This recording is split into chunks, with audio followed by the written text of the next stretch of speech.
Thank you for tuning into Firebase Prime, your source for tips, tricks, and tutorials to make your life in the Fallout 76 Wasteland just a little easier. Tune in every Wednesday as we explore new topics, and join me for Blast Zone Briefs every Saturday, where I'll be doing a deep dive into the ins and outs of a new Blast Zone. Of course, the easiest way to stay updated is to hit the subscribe button and ring the bell, so you'll be notified about new videos as they're posted. With Wastelanders now live for over a week, we're beginning to get a clearer picture of what the endgame looks like for players who have completed the main quest. This week, I'll provide 4 tips for navigating the new endgame so that you can hopefully go in with a better understanding of some of its finer points. While this video won't address the main quest's ending directly, there will potentially be a few spoilers ahead for players who have not yet completed the main quest, so you may want to hold off on watching until later if you're still doing your initial playthrough. That being said, let's get into it.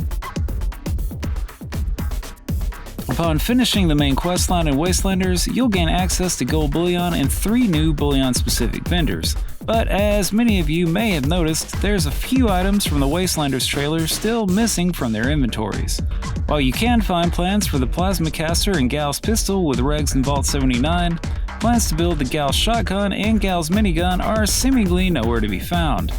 To purchase these plans, as well as ones for the Amco ammunition construction appliance and Turbofert fertilizer machine, you'll need to achieve the rank of Ally, the highest level of reputation available, with one or both factions, depending on which items you're interested in acquiring.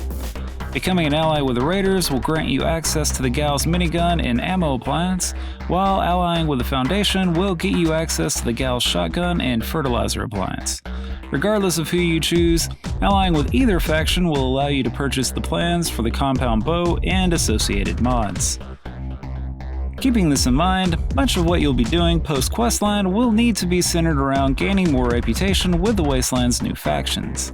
The easiest way to do this is by playing through each faction's daily quest, those being the Importance of Communication and Retirement Plan for Crater, and Vital Equipment for Foundation. You can also gain reputation by participating in the daily Photo Opportunity quest given by Davenport at the Overseer's home, ultimately choosing to sell the photos taken of the opposing faction's base to the faction that you wish to gain reputation with. Just make sure to lie when returning to Davenport so that you still receive the quest's rewards. If you encounter a spontaneous battle involving your faction fighting the opposing faction or other enemies, killing the opposition and then talking to a member of the ally force will also grant you reputation. Finally, if you're looking to gain more reputation with the Raiders, you can sell Mirelurk meat to Blackhawk at Ohio River Adventures, where Queen meat will get you the biggest return. In all cases, I would recommend choosing dialogue options to provide your work for free, as that will always result in the most reputation gained. While they were previously only used to craft gear unlocks through the Vault 94 raids, legendary modules now play a much larger role in Fallout 76's endgame, as they're required to build the majority of the items unlocked through bullion-made purchases. The upside to this change is that each crafted item will be legendary, but this comes with a few downsides. For one, you'll have no control over the prefix and other legendary stats received.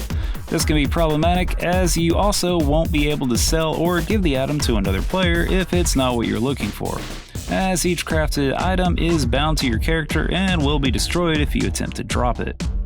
While this greatly limits what you can do with undesired items, you still retain the ability to trade them in for scrip at a legendary exchange, which will ultimately make it easier to purchase more modules. Personally, I like this new approach that comes with Wastelanders, as it allows you to at least control the legendary item you're receiving in exchange for scrip. But given the number of undesirable items I've already crafted, I really hope they increase the scrip limit at some point in the near future. Otherwise, the influx of legendaries received through combat and from crafting will be unsustainable. On a final note, the number of modules needed to craft a single item from a plan purchased with bullion can vary. For example, a plasma caster will require 2 modules to create, while a piece of scout armor will only require 1. While Wastelanders brings 5 new potential allies to the Wasteland for players to befriend, I would specifically recommend focusing on 2 in particular, those being Beckett and Commander DeGore. Unlike other allies, both come with unique questlines, allowing you to take part in a larger narrative while visiting new locations and earning some pretty epic rewards along the way. With Beckett, you'll help take down the leadership of Appalachia's new favorite gang, the Blood Eagles, who Beckett was previously a member of and who you save him from in the initial Narrow Escape quest. I particularly enjoyed this questline as compared to other ally quests, which overwhelmingly seem to be centered around retrieving things. Several of his quests instead involved shooting them, including one called Shooting Star where you, well, shoot Star. Playing through his quests will also get you access to the new Watoga Underground location, which serves as the base of operations for the Blood Eagle faction. Finishing his story will grant you the final word, by which I mean a 3-star legendary 50 cal with pretty awesome stats, as well as the Blood Eagle outfit. In Commander Degore's questline, you'll help the fallen astronaut search for her missing crew while uncovering the secretive and increasingly shady details behind her mission into space, which has left her with severe headaches after ending in an abrupt crash landing that awoke the commander from a long-term stasis. Along the way, you'll fend off a number of stalking robots and frequently encounter Dr. Emerson Hell, who will appear at your camp and take part in conversations with you and the commander frequently through the questline. Finishing your story will land you a weapon called the Vats Unknown, a 3-star legendary level 50 alien blaster, and depending on how you end the questline, you may also unlock a new traveling vendor who will occasionally visit you and the commander at your camp. Along with having more developed quests, both Beckett and Commander Degore can be romanced through their questlines to ultimately become romantic allies, generally achieved by choosing the flirt dialogue options as they appear.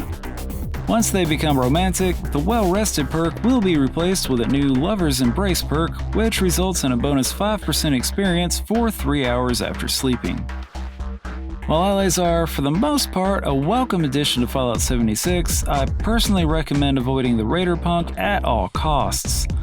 Ultimately existing as what I suspect to be a form of revenge from Bethesda for all the mean things we said about them online, this smug piece of festering hipster trash will condescendingly send you on daily quests to aid in his conspiracy theory radio station, assuming that you've finally given up trying to kill him or trap him in a makeshift prison. This ally and his friends are just the worst, so focus on other allies who actually deserve your attention.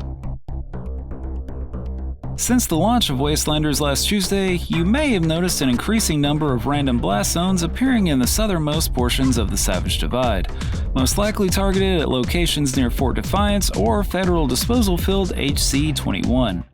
While zones in these areas would generally have previously been the remnants of an escalated PvP conflict, nuking these locations in Wastelanders will now give you a chance at encountering the game's new and most elusive enemy, the WENDIGO Colossus, who has about a 1 in 15 chance of spawning in select locations during a blast zone event. The process of making a Colossus spawn is pretty simple, if not at times a bit drawn out. Basically, launch a nuke at one of the potential spawn points, then head into the blast zone. If you're lucky, the Colossus will immediately spawn at the nuke's point, but if you encounter other enemies, immediately eliminate them and head out of the area so that the next wave of enemies can spawn in. Repeat this cycle until you encounter a Colossus, and keep in mind that it can take a lot of time to appear and may not appear during the blast zone event at all, in which case you'll need to launch another nuke to continue the hunt.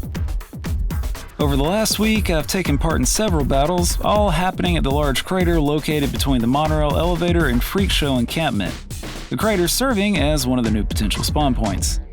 In each case, even for those when the Colossus didn't appear until just before the blast zone's expiration, the battles were entirely worth the effort. The resulting battle is satisfyingly challenged and feels incredibly fresh given the new mechanics incorporated into the Colossus's attacks. The Fair effect, which forces affected players to turn and briefly run away, feels very well implemented, and the nightmarish appearance of the Colossus is truly terrifying. Overall, Bethesda truly did a solid job here. I only hope in the future that it will become easier to experience. On a final note, while all of my encounters have been at the crater located just to the north of the monorail elevator, another potential spawn point can be found just to the west of Federal Disposal Field HC-21. That's it for today's video. I hope these tips help you get the most out of Wastelanders and look forward to exploring more of the expansion in later videos. Join me next Wednesday for a detailed look into Fallout 76's park card system, and tune in Saturday for Blast Zone Briefs, where we'll be doing a deep dive into nuking the town of Grafton. But until then, for the Enclave.